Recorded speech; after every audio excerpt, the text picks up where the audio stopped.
Hello everyone. So today we are going to start or continue our previous topic which is nutrition in human being. So nutrition in human being में हमने देखा था elementary canals के बारे में और कुछ एसोसिएटेड ग्लैंड्स के बारे में. तो हमारा एलिमेंट्री कैनाल का फर्स्ट पार्ट था बकल कैविटी, जिसके बारे में हमने डिस्कस किया था हमारे प्रीवियस जो क्लासेस थे उसमें. तो buccal cavity mainly constitute of three things. First one is teeth. Teeth के बारे में मैंने आपको बताया था कि टीथ हमारे पास टू सेट्स के होते हैं. एक होता है मिल्क टीथ और दूसरा होता है परमानेंट टीथ. जो कि टीथ मेनली चार तरह का होता है: ICPM, incisor, canine, premolar and molar. और सबके डिफरेंट डिफरेंट फंक्शंस होते हैं. तो सारे जो चार तरह के टीथ है वो साथ में मिलकर के अलग अलग रोल प्ले करते हैं, जो कि मेनली क्या करते हैं, फूड को मैस्टिकेट करने में, फूड को अचीव करने में. मीन्स एक मैकेनिकल वहां पे कह सकते हैं कि प्रोसेस होता है, जिससे कि फूड क्या होता है, स्मॉल स्मॉल पार्ट्स में ब्रेक डाउन होता है. ओके. और हमारा जो सेकेंड पार्ट था जो था टंग. टंग के बारे में हमने पढ़ा कि टंग में अलग अलग रीजन्स थे. अलग अलग रीजन्स के पास अलग रीजन्स इन द सेंस अलग अलग साइट था, जो कि अलग अलग टेस्ट बर्ड को बताता था. मीन स्वीट के लिए अलग साइड, सोर के लिए अलग साइड, सॉल्टी के लिए अलग साइड. इस तरह के हमारे पास डिफरेंट डिफरेंट साइड्स बने थे टंग में. नेक्स्ट हम लोग देख रहे थे सेलेब्री ग्लैंड के बारे में. जैसा कि मैं आपको बता रही थी कि सेलेब्री ग्लैंड्स जो होते हैं, एसोसिएटेड ग्लैंड्स जो होते हैं हमारे पूरे डाइजेस्टिव सिस्टम में, जो एसोसिएटेड ग्लैंड है वो कहीं ना कहीं पूरे डाइजेशन जो प्रोसेस हो रहा है, जो भी ब्रेक डाउन हो रहा है फूड का, मीन्स फूड जो हमारा कॉम्प्लेक्स है सिंपल फॉर्म में ब्रेक डाउन हो रहा है, उस ब्रेक डाउन के प्रोसेस में ये जो एसोसिएटेड ग्लैंड्स हैं उसमें से जो एंजाइम सीक्रेट होते हैं वो एंजाइम्स हेल्प करते हैं. ठीक है. तो हम लोग ने सलाइवा के बारे में पढ़ लिए थे. सलाइवा एक्चुअली क्या है, एक वेटी सब्सटेंस है, एक कह सकते हैं कि एक लिक्विडी सब्सटेंस है, जो हमारे माउथ में हम लोग देखते हैं कि कोई भी डिलीशियस फूड देखने के बाद वाटर सीक्रेट होने लग जाता है.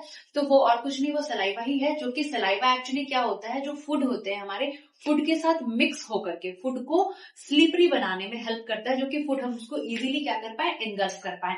तो फूड को हम अपने बकल कैविटी से, ये हमारा बकल कैविटी है, बकल कैविटी से एंगल्फ करके इजीली, बकल कैविटी से एंगल्फ करके इजीली छोटे छोटे बोलस के फॉर्म में फूड को हम क्या कर सकते हैं, नीचे की तरफ ट्रांसफर कर सकते हैं. और एक चीज, ये जो हमारा बकल कैविटी है, बकल कैविटी में एक्चुअली दो तरह के पाइप्स होते हैं. पहला तो है वो फूड पाइप, जिसे हम ओसोफेगस कहते हैं, ओसोफेगस या फिर फूड पाइप बोलते हैं. एक पाइप वो हो गया जो हमारे फूड को फूड बोलस के फॉर्म में लेके जाता है, और दूसरा होता है विंड पाइप. क्योंकि हम कभी कभी अपने माउथ से भी इनहेल करते हैं, जो भी सांस लेते हैं, कभी कभी माउथ से भी लेते हैं. तो माउथ से सांस लेने पे और कभी कभी जो फूड है, एक्चुअली वो पैसेज एक है, मतलब कहने का मतलब है कि हमारा जो नेक रीजन है उसके अंदर जो पाइप्स है, पैसेज सेम ना हो जाए, दोनों को बाइफर्केट करने के लिए यहाँ पे कुछ फ्लैप लाइक स्ट्रक्चर होता है, एपिग्लॉटिस जिसको बोलते हैं, जो हमारे लैरिंग्स के पास प्रेजेंट होता है. ये एपिग्लॉटिस क्या करता है, विंड पाइप को फूड पाइप से डिफरेंशिएट करता है, अलग करता है, ताकि जो भी फूड है वो गलती से हमारे विंड पाइप पे ना चला जाए. तो उसके बाद हमारा जो नेक्स्ट पार्ट है ओसोफेगस और फूड पाइप, जिसको हम बोल सकते हैं. ओसोफेगस में कुछ इस तरह के मूवमेंट होते हैं, जो फूड बोलस हमारे बकल कैविटी से आए, ये फूड बोलस छोटे छोटे बोलस के फॉर्म में इस तरह से होते हैं. और यहाँ पे ये जो मूवमेंट होता है ओसोफेगस में, एक्चुअली ये क्या होता है, हमारे जो मसल्स होते हैं वहां पे एक इनवॉलेंट्री एक्शन होता है. ये इनवॉलेंट्री का मतलब क्या होता है, इनवॉलेंट्री मतलब होता है कि ऐसे एक्शन हमारे बॉडी के अंदर, वो एक्शन जो ऑलरेडी हो रहे हैं बट हमारी विल से नहीं हो रहे हैं, मीन्स हमारी इच्छा से नहीं हो रहे हैं. तो जैसे सपोज हमारा जो हार्ट बीट कर रहा है, तो उस पर हमारा विल नहीं है, हमारा कंट्रोल नहीं है, वो ऑटोमेटिक हो रहा है. कुछ ऐसी चीजें जैसे हम अपने हाथ के मूवमेंट को कर रहे हैं, इधर उधर कर रहे हैं, तो इस पे हमारा विल है कि हमारी इच्छा है कि हम इसे इधर कर ले, जो भी मूवमेंट है वो हम अपने अकॉर्डिंग कर रहे हैं. बट कुछ चीजें ऐसी है, जैसे हार्ट बीट है, हम ब्रीद कर रहे हैं, ये सारी चीजें जो है, प्यूपल हमारा अप डाउन हो रहा है, तो ये सब कुछ क्या है कि हम अपने कंट्रोल पावर, विल पावर से नहीं कर रहे. तो इस तरह के एक्शन को हम बोलते हैं इनवॉलेंट्री एक्शन, राइट. तो ये जो इनवॉलेंटरी एक्शन है, मतलब वैसी प्रोसेस जिसपे हमारा विल और कंट्रोल नहीं है, उसको हम इनवॉलेंटरी एक्शन बोलते हैं। तो ये जो पेरिस्टाल्टिक मूवमेंट है, ये जो ऑसोफेगस पे एक मूवमेंट होता है जिगजैग फॉर्म में, इसको हम बोलते हैं peristaltic movement. Peristaltic movement, actually peristaltic movement क्या होता है, जो फूड पार्टिकल्स हैं, वो फूड बोलर्स, छोटे छोटे जो फूड बोलर्स हैं, वो इस तरह से हमारे फूड ऑसोफेगस या फूड पाइप में आते हैं, जहाँ पे ये जो फूड पाइप है वो एक बार कॉन्ट्रैक्ट होता है, फिर एक बार रिलैक्स होता है, एक बार कॉन्ट्रैक्ट होता है, एक बार रिलैक्स होता है। सपोज ये एक फूड पाइप, हमारा फूड पाइप है और यहाँ से फूड को जाना है, ये हमारा फूड है, तो ये एक बार इस तरह से कॉन्ट्रैक्ट करेगा, फिर रिलैक्स करेगा, फिर कॉन्ट्रैक्ट करेगा, फिर रिलैक्स करेगा। तो ये कॉन्ट्रैक्शन और रिलैक्सेशन से क्या होता है कि फूड एक बार इस तरह से स्टक हो जाता है, फिर उसके बाद नीचे जाता है। मतलब कि ये जो फूड है वो प्रेशराइज हुआ एक बार, और उसके बाद फिर नीचे चला गया, फिर प्रेशराइज हुआ, फिर नीचे चला गया, फिर प्रेशराइज हुआ, फिर नीचे चला गया। तो ये जो कॉन्टिन्यूअस प्रोसेस है, ये चलता रहता है, कॉन्ट्रैक्शन और रिलैक्सेशन का। सपोज जैसे हम टूथपेस्ट को यूज करते हैं, इस तरह से कॉन्ट्रैक्ट करते हैं तो उसमें से पेस्ट बाहर आता है, सेम वही फिनोमेना। जैसे कि सपोज जो फूड बोलर्स है हमारे फूड पाइप में, वो यहाँ पे आया, सपोज वहाँ पे कॉन्ट्रैक्शन हुआ फूड पाइप में, ऑसोफेगस में कॉन्ट्रैक्शन हुआ, फिर जो फूड पार्टिकल्स थे वो नीचे चले गए, फिर वो वापस से रिलैक्स हो गया, फिर कॉन्ट्रैक्ट हुआ, फिर एक दूसरे को फूड पार्टिकल्स क्या करते हैं, आपस में धक्का देते रहते हैं। तो वैसे करके ये धीरे धीरे धीरे धीरे करके मूव करता हुआ चला जाता है। और एक चीज, ऑसोफेगस में किसी तरह का फूड का ब्रेकडाउन नहीं होता है। तो हमारा जो पहला ब्रेकडाउन हुआ था, जैसा कि हमने पहले बताया आपको, कि जो ब्रेकडाउन हुआ हमारा सबसे फर्स्ट इनिशियल स्टेप क्या था, कि जब हमने फूड को च्यू किया, हमारा जो बकल कैविटी का फर्स्ट पार्ट था टिथ, वो क्या किया, मैस्टिकेट किया, फूड को च्यू किया, छोटे छोटे पार्टिकल्स में तोड़ा, उसके बाद सलाइवा वहां पे मिक्स होकर के फूड को स्लिपरी बनाया। और वहां पे जो हमारा सेलेवरी ग्लैंड होता है, जो जहां से सलाइवा सीक्रेट होता है, वहां पे सबसे फर्स्ट ब्रेकडाउन का प्रोसेस होता है। इनिशियल ब्रेकडाउन हमारा वहीं पे होता है, सेलेवरी ग्लैंड में। जो सलाइवा है वो सलाइवा स्टार्च को ब्रेक डाउन करता है, सेलेवरी अमाइलेज जिसको हम बोलते हैं।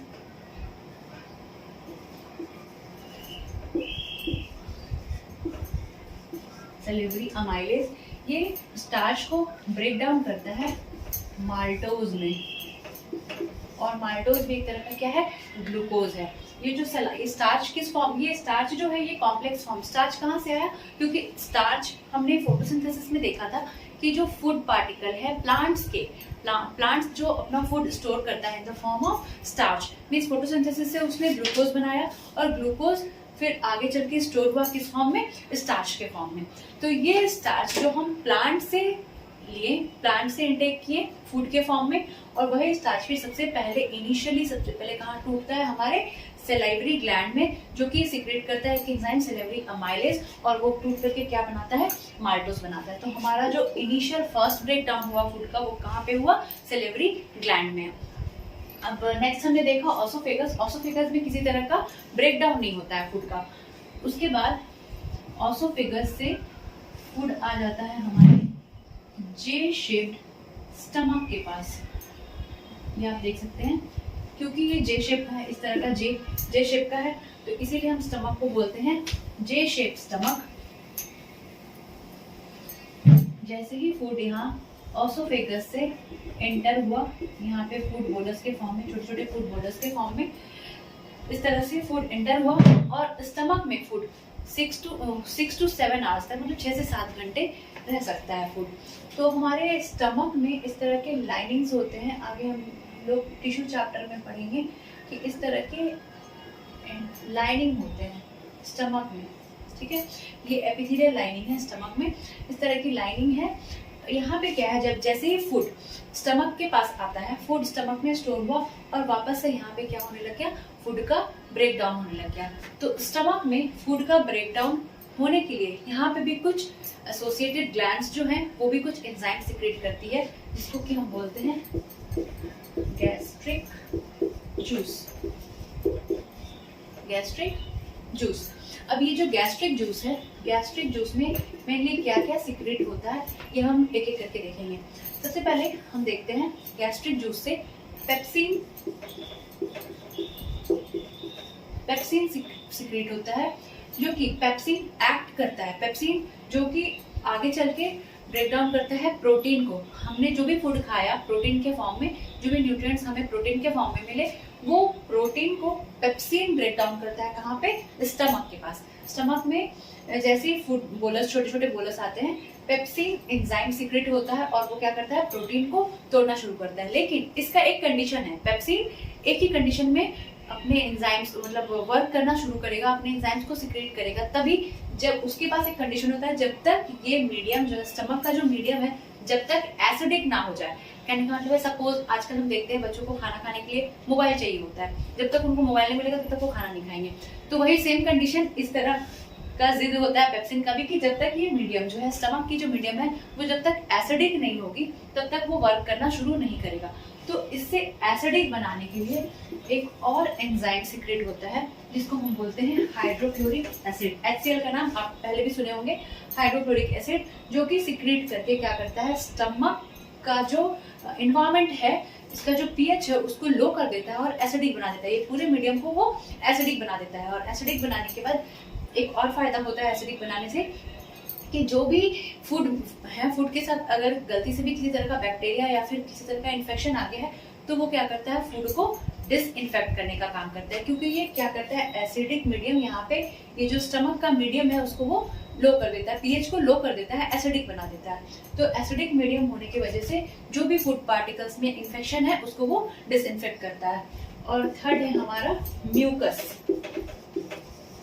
म्यूकस का क्या रोल है? एक्चुअली ये मीडियम जो है हमारा एसिडिक है, तो ऐसा भी हो सकता है कि जो स्टमक है, स्टमक पे ये जो लाइंस है, स्टमक की जो लाइनिंग है, मतलब इन स्टमक के अंदर जो वॉल्स हैं, हो सकता है मीडियम बहुत ज्यादा एसिडिक हो जाए तो उससे स्टमक को भी नुकसान पहुंच सकता है। मतलब मे बी अगर बहुत ज्यादा मीडियम एसिडिक हो गया तो स्टमक को डैमेज कर सकता है। तो इस स्टमक को डैमेज होने से बचाने के लिए, एसिडिक मीडियम से डैमेज होने से बचाने के लिए एक और एंजाइम सीक्रेट होता है जिसको हम बोलते हैं म्यूकस। और ये म्यूकस क्या करता है? ये जो स्टमक की लाइनिंग है उसको प्रोटेक्शन का काम करता है, प्रोटेक्शन देता है। किससे? एसिडिक मीडियम से। तो ये सारे फंक्शंस थे किसके? गैस्ट्रिक जूस के, जो कि सीक्रेट होता है कहाँ पे? स्टमक में। और स्टमक में पेप्सिन एंजाइम निकल करके ब्रेक डाउन करता है किसको? प्रोटीन को। तो ये पेप्सिन जो है वो तोड़ता है प्रोटीन को। अब स्टमक के बाद हम नेक्स्ट पार्ट देखेंगे कि फर्दर इसका जो ब्रेक डाउन है वो किस तरह से होता है। इसके पहले हम कुछ और एसेसरी ग्लैंड्स के बारे में समझेंगे। ये हमारा स्टमक है, सपोज ये स्टमक है, और स्टमक के साथ अटैच होता है एक और ग्लैंड,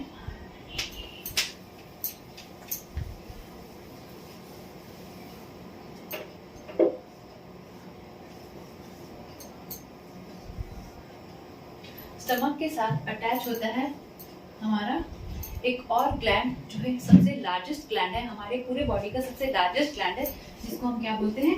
लीवर बोलते हैं। और ये है हमारा पैनक्रियाज।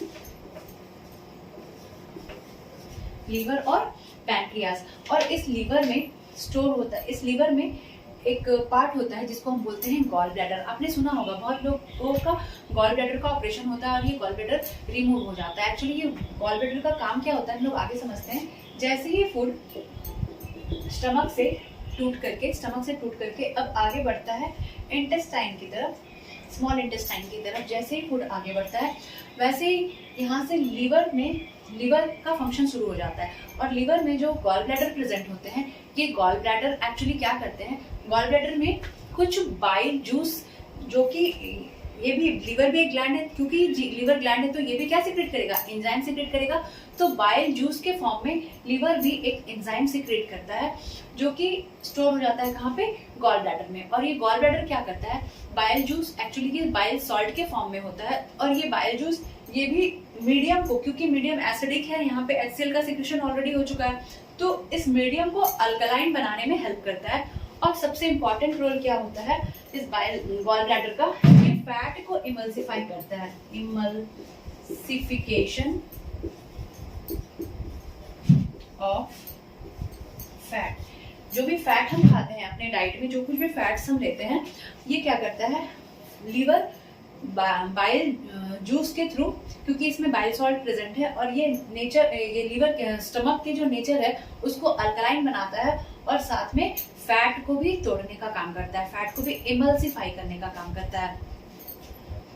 तो यहाँ से जैसे ही फूड इंटेस्टाइन में गया, फूड एक्चुअली क्या हुआ, साथ में मिल गया और फैट का इमल्सिफिकेशन होना शुरू हो गया।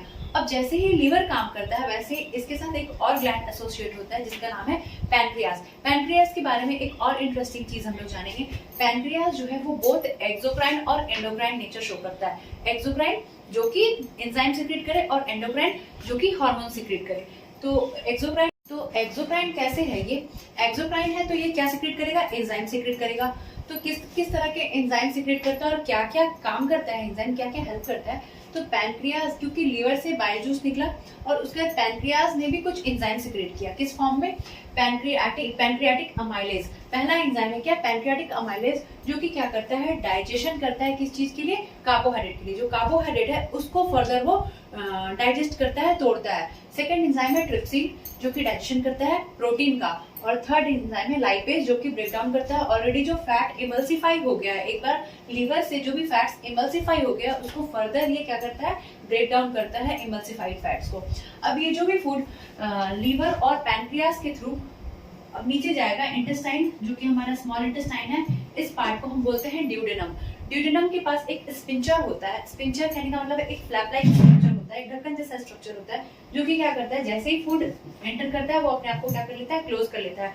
ये हमेशा वन वे होता है, क्योंकि फर्दर ये वापस से बैक फ्लो ना हो पाए, इसीलिए ये स्पिंचर जो है वापस से बंद हो जाता है। यहाँ पे जो भी एक फ्लैट लाइक स्ट्रक्चर होता है, इसको हम स्पिंचर बोलते हैं, वो बंद हो जाता है ताकि इसका बैक फ्लो, जो भी फूड नीचे आया है उसका वो रिवर्स फ्लो ना हो सके।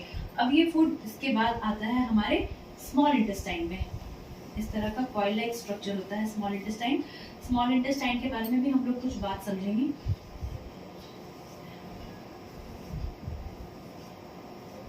स्मॉल इंटेस्टाइन और उसके बाद है हमारा लार्ज इंटेस्टाइन। तो ये जो स्मॉल इंटेस्टाइन है, स्मॉल इंटेस्टाइन पूरे एलिमेंट्री कैनाल का सबसे लॉन्गेस्ट पार्ट होता है। अगर ये लॉन्गेस्ट पार्ट होता है तो आपके मन में आ सकता है कि इसका नाम स्मॉल इंटेस्टाइन क्यों है, कि जबकि सबसे लॉन्गेस्ट है तो इसे स्मॉल क्यों कहते हैं? तो स्मॉल ये डायमीटर वाइज होता है। डायमीटर मतलब जैसे मान लो ये एक पाइप, क्योंकि मैंने बताया आपको पहले कि एलिमेंट्री कैनाल क्या है, पूरा एलिमेंट्री कैनाल हमारा पाइप लाइक स्ट्रक्चर है। तो इसका जो डायमीटर है वो कंपैरेटिवली सबसे छोटा होता है। जैसे लार्ज इंटेस्टाइन का जो डायमीटर है, डायमीटर जो है वो बड़ा होगा कंपैरेटिवली स्मॉल इंटेस्टाइन के, तो इसका डायमीटर छोटा होने की वजह से इसको स्मॉल कहा जा रहा है। लेकिन इसका जो लेंथ है वो सबसे ज्यादा लंबा है। ये 5 से 7 मीटर का हो सकता है अकॉर्डिंग टू इंडिविजुअल, मतलब जो भी इंडिविजुअल का जैसा हाइट है उसके अकॉर्डिंग ये वेरी कर सकता है। 5 से 7 मीटर अप्रॉक्स ये रहता है। तो ये सबसे ज्यादा, क्योंकि ये कॉइल्ड फॉर्म में क्यों है? अगर मान लो सपोज हमारे पास बहुत लंबी सी पाइप है तो, और हमारे पास काफी छोटा सा स्पेस है, तो उस लंबी सी पाइप को उसको एडजस्ट करने के लिए हमको कॉइल करना होगा। तो सेम वैसे ही ये क्या है? कॉइल किया हुआ है, क्योंकि यहाँ पे स्पेस काफी कम है, तो इस तरह का कॉइल लाइक स्ट्रक्चर होता है। और एक चीज हम जानेंगे स्मॉल इंटेस्टाइन के बारे में, कि जो हार्बीवोर एनिमल है और जो कार्निवोर एनिमल है, तो जो हार्बीवोर एनिमल है उनका जो स्मॉल इंटेस्टाइन है वो लॉन्गेस्ट होता है कंपैरेटिवली किसके? कार्निवोर के। जो क्योंकि एक्चुअली इसका मेन रीजन क्या है? जो हार्बीवोर है वो प्लांट ईटिंग एनिमल है और जो कार्निवोर है वो फ्लैश ईटिंग एनिमल है।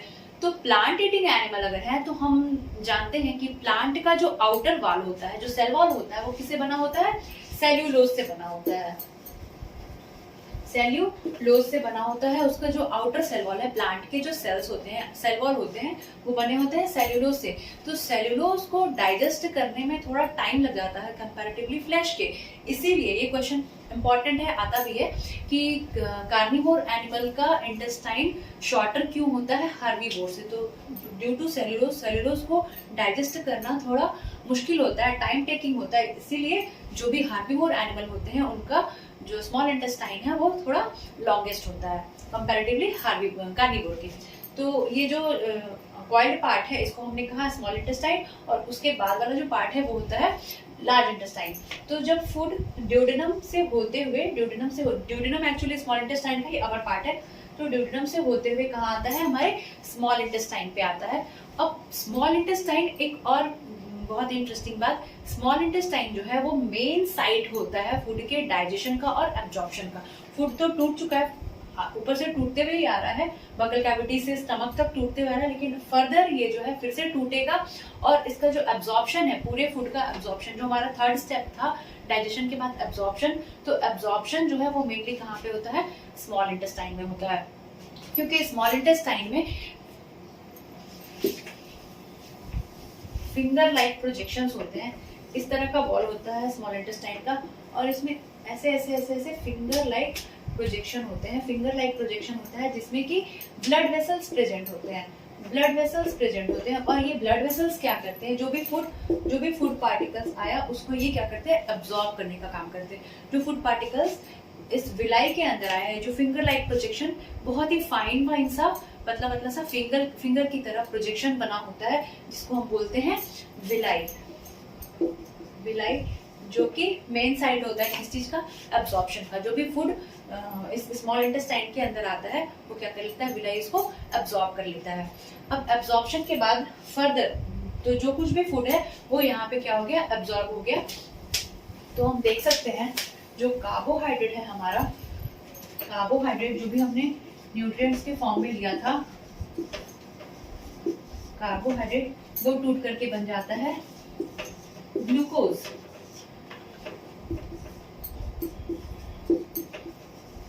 प्रोटीन जो है वो टूट करके बन जाता है amino acid.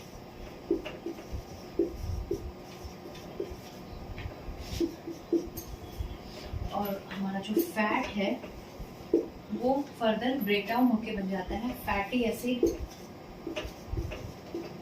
Plus glycerol, fatty acid plus glycerol. तो इस तरह से पूरे न्यूट्रिएंट्स का ब्रेक डाउन होता है। कार्बोहाइड्रेट कन्वर्ट करता है किसमें, ग्लूकोज में, प्रोटीन अमाइनो एसिड्स में, क्योंकि ये अमाइनो एसिड्स जो है प्रोटीन के डेरिवेटिव्स है, छोटे छोटे फॉर्म है, मतलब ढेर सारे अमाइनो एसिड्स मिलकर के क्या बनाते हैं, प्रोटीन बनाते हैं, और ढेर सारे फैटी एसिड्स और ग्लिसरॉल मिलकर के क्या बनाते हैं, फैट्स बनाते हैं। क्योंकि हमने पढ़ा था कि डाइजेशन क्या है, ब्रेक डाउन है फूड पार्टिकल्स का कॉम्प्लेक्स फॉर्म से सिंपल फॉर्म में, तो ये क्या हो गया, सिंपल फॉर्म में ब्रेक डाउन हो गया।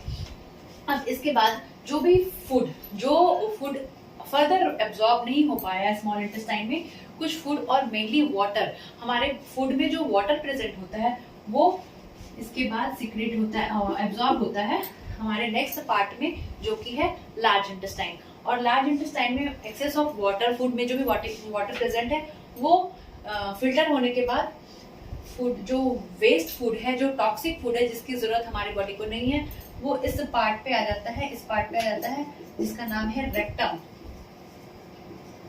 लार्ज इंटेस्टाइन का ये जो एंड पार्ट है रेक्टम, यहाँ पे वेस्ट फूड कुछ टाइम के लिए स्टोर रहता है, और फिर जब हमें अर्ज होता है, जब हमें फीलिंग होती है कि इसे वेस्ट प्रोडक्ट को डिस्पोज करना है, रिमूव आउट करना है, तो ये एनस के थ्रू हमारे बॉडी से रिमूव हो जाता है।